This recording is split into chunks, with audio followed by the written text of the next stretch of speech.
101 RRIND bisa Anda dengarkan di Baumere di frekuensi FM 88,7, Mbai dan Bajawa di FM 91,7, Haimere di FM 97,3, Labuan Bajo di FM 90,9. Selamat pagi Pak Jaya, salam sehat selalu.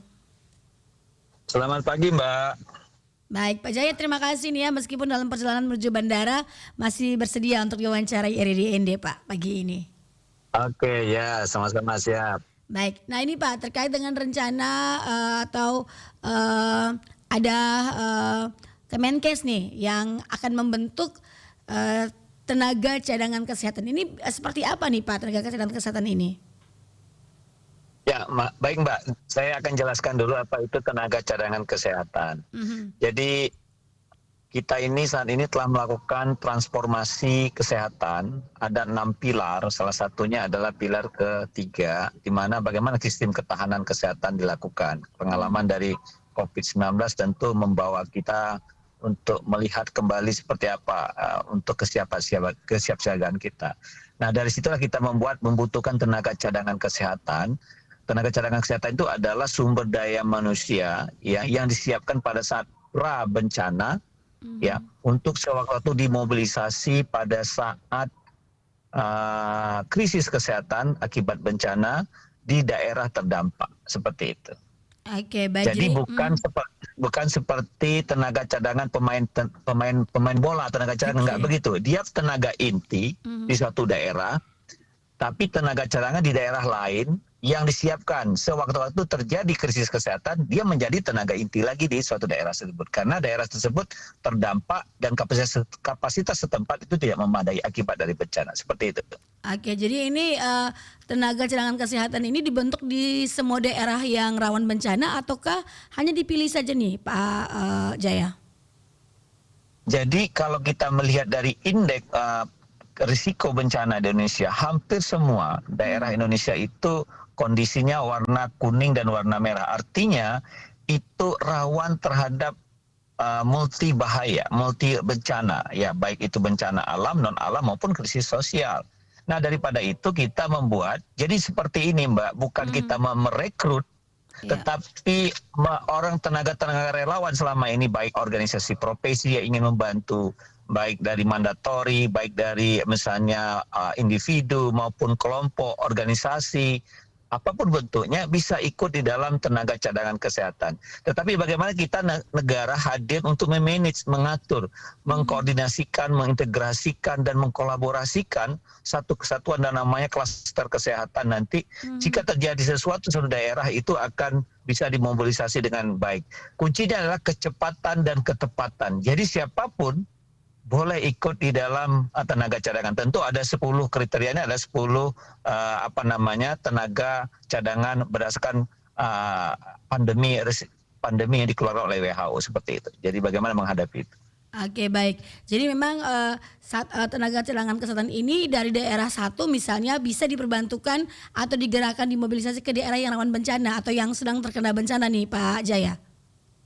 Betul sekali, kalau kapasitas setempat itu tidak memadai. Artinya kita melihat tenaga sana masih, ketika tenaga kesehatan di sana tidak memadai karena butuh pertolongan, maka itu dimobilisasi. Mobilisasinya kecepatan dan ketepatan. Jadi siapa yang membutuhnya ke apa? Jadi begini Mbak, pendekatan tenaga kesehatan itu dimobilisasi berdasarkan ada jenis dan tergantung bencananya apa. Jadi kalau hari pertama itu misalnya ini ya terjadi gempa bumi, itu yang dibutuhkan hari pertama itu adalah ortopedi, bedah misalnya, dokter, perawat dan sebagainya. Tetapi hari kedua dan seterusnya dia itu akan bergerak terus. Jadi ini yang kita atur melalui program tenaga cadangan kesehatan. Jadi kasihan kalau orang misalnya selama ini mungkin kita lihat tenaga cadangan orang berebut untuk membantu. Orang Indonesia itu sangat ramah dan peduli sesama.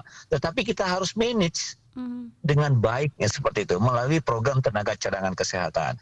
Jadi program tenaga cadangan ini ada 2 kriteria. Satu, orang yang punya kapabilitas, tentu ahlinya, expertnya.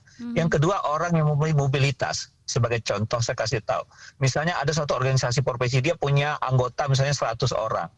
Itu yang mempunyai kapabilitas, pasti dia expert di bidangnya. Tetapi yang mobilisasi atau mobilitas 24 jam itu nggak mungkin semuanya. Pasti misalnya siapa, mungkin dari 100 mungkin ada 20. Nah ini yang masuk di dalam program tenaga cadangan kesehatan. Mulai bagaimana kita registrasi, nanti diregistrasi mereka, kemudian nanti akan kelihatan klasternya apa, dia ahlinya di bidang apa dan segala macam. Nah itu baru nanti kita lakukan pelatihan berdasarkan ya mungkin kalau dia posisinya di mana nanti kita bersama-sama pemerintah daerah dalam hal ini dinas kesehatan nanti melakukan training dan pelatihan.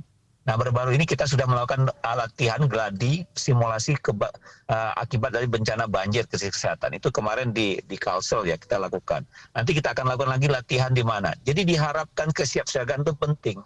Jadi kalau kita nggak pernah latihan, nggak pernah ini tiba-tiba turun, ya orang kadang bingung tuh. Niat kita banyak, orang Indonesia tuh ramah-ramah, tetapi tidak. Bagaimana kita mengatur, memanage supaya dengan baik, supaya datang itu benar-benar memberikan manfaat gitu loh, benar-benar sasarannya tercapai seperti itu. Itulah namanya kita dalam program tenaga cadangan kesehatan itu. Baik, jadi harus standby juga nih Pak Jaya ya, tenaga cadangan kesehatan ini kapanpun dibutuhkan tinggal dikirimkan kalau tidak mencukupi armada setempat di daerah yang terdampak bencana nih Pak Jaya ya. Ya, ini kalau ngupas program tenaga cadangan sebenarnya kita punya aplikasinya. Jadi kita tahu tuh seperti map. Jadi kalau misalnya kita bisa memantau, misalnya kalau sudah mendaftarkan, misalnya suatu kejadian di daerah A bisa tertentu itu. Jadi siapa yang terdekat? Kita butuh ortopedi misalnya, kita butuh bedah. Kita tahu tadi yang mendaftar, siapa yang mendekat. Itu yang kita mobilisasi duluan. Jadi kecepatan, ketepatan itu penting. Kalau hari pertama misalnya yang datang kita butuh ortopedi, baru datang hari kelima, itu percuma. Nah, dan seterusnya. Kalau psikiater butuh datang hari pertama nggak perlu, nanti di hari berikutnya. Jadi pendekatannya berbeda-beda. Nah, inilah kita atur melalui program tenaga cadangan kesehatan, sehingga benar-benar itu sasarannya tepat. Dan ini memang semua orang boleh, bisa berbasis individu. Jadi misalnya begini, saya seorang individu, perawat misalnya, ataupun dokter, saya boleh mendaftar, boleh. Ya. Kemudian saya atau profesi misalnya ID, PPNI dan seterusnya misalnya boleh ikut. Siapa yang mendaftar itu berdasarkan tim, jadi tim ahlinya bilang. Nah ada satu lagi namanya EMT, Emergency Medical Team. Ini adalah yang sesuai dengan standar WHO. Ada 4 tipe, tipe 1, tipe 2, tipe 3, tipe 4. Nah kita saat ini baru punya tipe 1 mobilisasi dan itu sudah kita Indonesia semua orang punya itu ya. Dan dia sekarang kita punya pedoman nasionalnya. Jadi teman-teman dari organisasi profesi apapun NGO boleh menyiapkan berbasis EMT. Itu standar WHO dan ada 7 kriteria di sana kalau untuk mobilisasi tipe 1. Dokternya 1, perawatnya 2, farmasinya 1, logistik kesehatannya 1, administrasi 1, dan driver ambulannya 1. Jadi ini yang dimobilisasi. Jadi ini 7 orang ini bergerak juga. Dan ini kita latih juga gitu ya. Yang pemerintah juga sudah punya, tentu punya kok ya. Tetapi swasta maupun organisasi profesi silakan menggunakan atau menyiapkan EMT sesuai dengan standar yang sudah kita keluarkan seperti itu. Oke baik. Nah kemudian Pak Jaya tadi disampaikan bahwa bagi pendaftarnya ada 10 kriteria nih yang ditetapkan ya untuk bisa menjadi tenaga cadangan kesehatan. Seperti apa nih Pak kriteria-kriteria ini yang harus dipenuhi? Ya, jadi ada yang kaitan dengan logistik. Tentu siapa aja boleh jenisnya. Ada tenaga kesehatan, ada tenaga non kesehatan. Dari 10 itu ada tenaga kesehatan, ada non kesehatan. Nah, yang tenaga kesehatan itu ada yang surveillance, ada yang medis, ada yang kesehatan lingkungan, ada epidemiologi dan seterusnya. Nah, non kesehatan itu seperti untuk logistik, misalnya administrasi, kemudian driver, butuh. Seperti itu.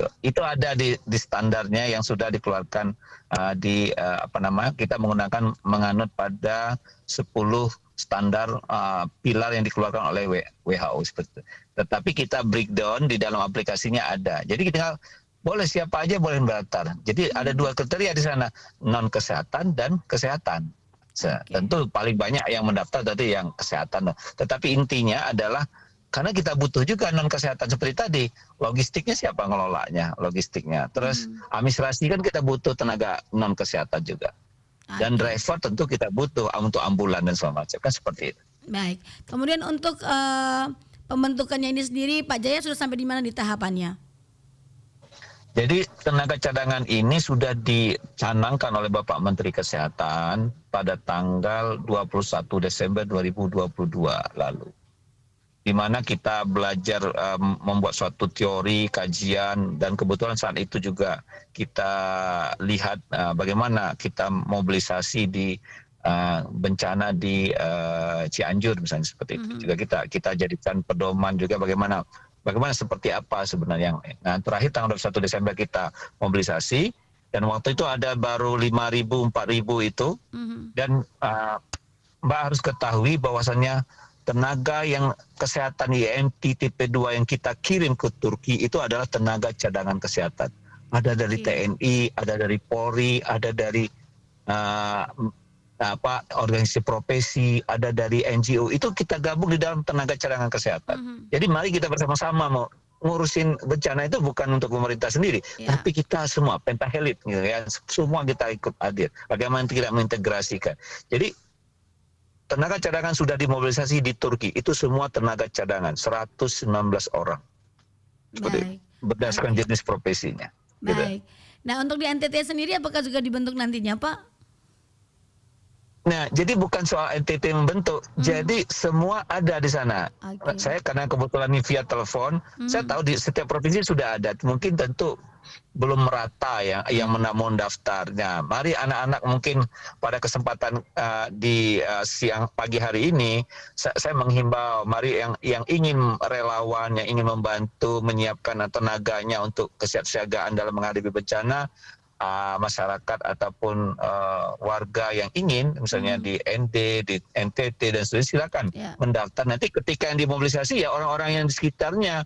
Jadi kita nggak perlu misalnya terjadi kejadian apa misalnya krisis kesehatan, wabah apa, kita ya yang paling dekat dulu, tetapi sesuai dengan pendekatan dan jenis tenaganya. Nggak perlu misalnya dari jauh gitu kan, nunggu waktunya udah berapa lama. Kita kan butuh kecepatan dan ketepatan tadi kan gitu kan. Seperti itu, Pak. Oke. Baik, terima kasih Pak Jaya untuk informasinya pagi hari ini. Sebelum kita akhiri wawancara singkat kita, apa harapan atau juga himbauan yang ingin disampaikan, silakan.